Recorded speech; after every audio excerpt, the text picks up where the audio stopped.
बिस्मिल्लाहिर्रहमानिर्रहीम। अस्सलाम वालेकुम दोस्तों, आज मैं आपको सही मुस्लिम की हदीस नंबर 19 के बारे में बताऊंगा कि इसमें क्या तफसीलात बयान की गई हैं। मोहम्मद बिन अब्बाद, सईद बिन उमर, अशासा इब्न ईनिया, सईद सुफियान, हशाम बिन हजीर ने तावत से रवायत की कि कहा, ये इनकी मुराद बशीर बिन काब से थी। हज़रत इब्न अब्बास रज़ी अल्लाह ताला अन्हा के पास आया और इन्हें हदीसें सुनाने लगा। इब्न अब्बास रज़ी अल्लाह ताला अन्हा ने इससे कहा, फ़लाँ फ़लाँ हदीस दोहराओ। उसने दोहरा दी। फिर इनके सामने अहादीस बयान की।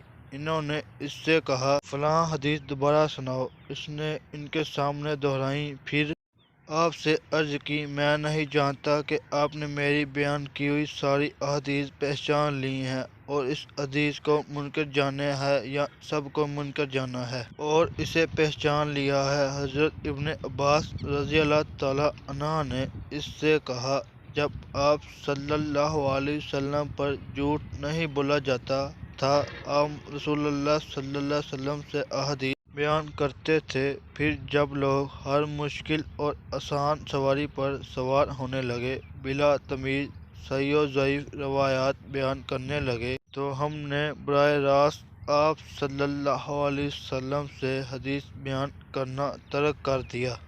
माशाअल्लाह, कितनी खूबसूरत हदीस है। इस तरह की इंशाअल्लाह आपको इस चैनल पर बहुत सी हदीसें मिला करेंगी। मेरे चैनल को लाइक कीजिए, सब्सक्राइब कीजिए। ओके, अल्लाह हाफिज़।